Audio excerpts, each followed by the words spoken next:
Everybody wants to feel happier, but in 2021, feeling happier or being happier is probably on the bucket list for most people.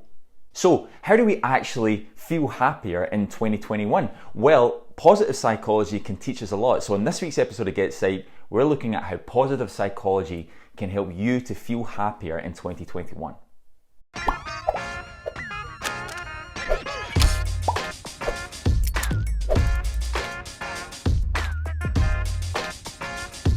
What's up guys, welcome to another week's episode of Get Psyched, and like I said, this week we're looking at how positive psychology can help you to feel happier in 2021. Now, before we kick off into how positive psychology can actually give us key steps and tips on improving our happiness, we need to understand a little bit about what positive psychology is all about. Positive psychology has kind of gained a lot of media attention in recent years, particularly in empirical literature, but also in kind of mainstream media. Positive psychology fundamentally is about improving our well-being. It's about improving our happiness and our overall personal development. It's about utilizing characteristics and attributes that you already possess and enhancing them to help thrive your happiness levels. Now, this all sounds pretty well and good, but what is positive psychology actually made up of? Well, it's three main components. The first of which is momentary mood. Momentary mood is basically how it sounds. It's your mood in the moment, how you feel on a kind of day-to-day level. That's a key factor in positive psychology in determining your level of happiness and also determining the potential of your level of happiness. The second component is life satisfaction.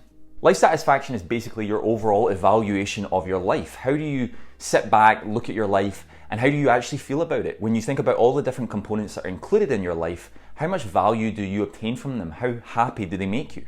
And the third component is an assessment of specific life domains. So that could be things like your education, your work, your financial situation, the relationships in your life. All of these components, how did they contribute? What quality are they like? How did they contribute to your level of happiness? If they're good, they're going to impact your happiness in a positive way. If they're poor, then they're going to impact that happiness in a negative way. So momentary mood, life satisfaction, and assessment of specific life domains are the three main components that make up the theoretical perspectives of positive psychology. Now that we have a very basic understanding of the theoretical perspectives and the main components of positive psychology, how helpful can positive psychology be? How much can it actually elude or improve our happiness? Well, positive psychology says that our happiness is dependent on a number of different variables that have different degrees of influence. The first variable is a genetic factor, which they argue has up to a 50% impact on our level of happiness.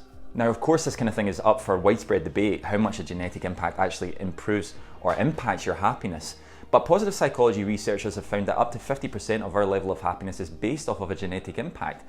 So we could argue that maybe, the level of happiness that our parents experience, our family's level of happiness, has a really heavy impact on what kind of level of happiness we're going to have. The second aspect of that, the second variable, is circumstances. So things like sexuality, race, geography, education, that has about a 10% impact on our level of happiness. Again, so much of this is up for debate, of course.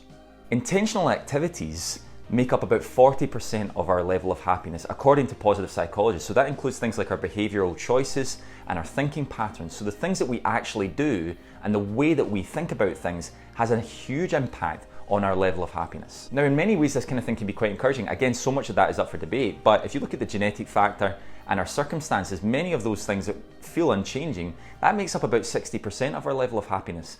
We've got those intentional activities, the things that we actually do and the way that we think about things, which makes up 40% of our level of happiness, can be really changeable. So there's a large scope for us utilizing principles from positive psychology to change our levels of happiness in 2021. Dr. Martin Seligman, who is a positive psychology researcher, created a model for positive psychology that basically makes up the theoretical perspectives of positive psychology, and it's called the PERMA model. Now, we can use this model to really engage with how positive psychology actually makes people happier.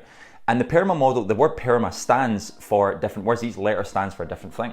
What Seligman argued was that the PERMA model are things that we need to really nurture and enhance in our lives in order for us to experience more happiness. So, for example, the P in PERMA model stands for positive emotions. Experiencing more joy or experiencing more gratitude can be really key factor in us increasing our happiness in 2021. The E stands for engagement, which fundamentally is based on the principles of mindfulness. So being more present in the moment or engaging in more stimulating situations or stimulating conversations. These are the kind of things that can be really helpful when it comes to engagement, and the increases in engagement can have a direct correlation to our levels of happiness. So often we think about depression and anxiety.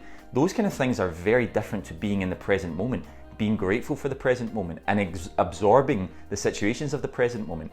Increasing our engagement can do wonders for our happiness. The R stands for relationships with others that are positive.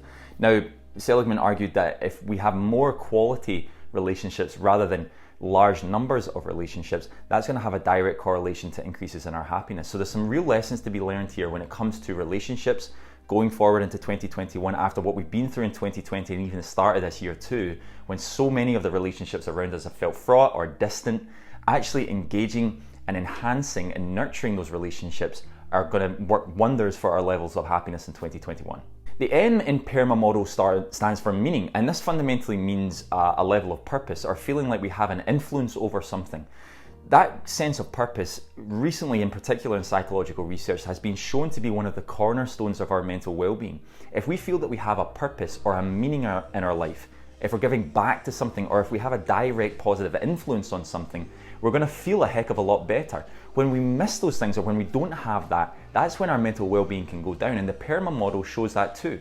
Seligman argued that if we have more meaning and more purpose in our life, then our happiness can really increase. And finally, A in the PERMA model stands for accomplishment. Now this basically means things like achievement or obtaining personal mastery over something.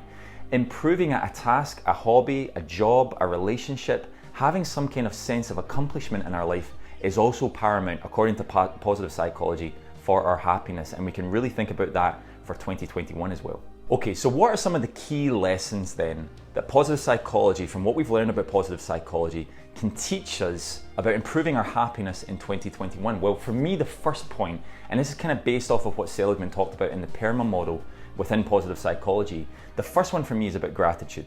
Now, gratitude, I think, is one of the cornerstones to our well-being. It's one of the cornerstones to our overall sense of happiness.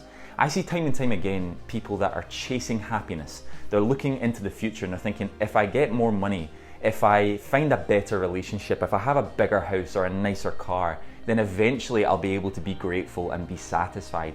And that constant thriving, that constant chasing actually can do more harm than good when it comes to our happiness. And so being grateful in the moment for the things that we do have, even being grateful for the small things around us. For example, if you're going out for your once a day walk during lockdown, being grateful that you have the opportunity to be in nature, or being grateful that you have close relationships in your life, or being grateful that you have a roof over your head. All of these kind of things can be really helpful for improving our gratitude and ultimately improving our happiness in 2021. Now this of course can be difficult when we're thinking about lockdown and coronavirus. Sometimes it feels like it's hard to really be grateful for some things, but we have to look at the fine details and really delve and go deep into the kind of things that we are grateful for, however small they are. The more grateful we are, the happier we become, and that's a key lesson for 2021. Okay, the next point to take from positive psychology and how to improve your happiness in 2021 is to improve your self-compassion. Now, I think this is a really important tip because improving our self-compassion and our self-kindness, or kindness to ourselves rather, is a really interesting thing, because the way that we view ourselves, the way that we talk about ourselves or to ourselves internally has got real direct correlations to the level of happiness that we have.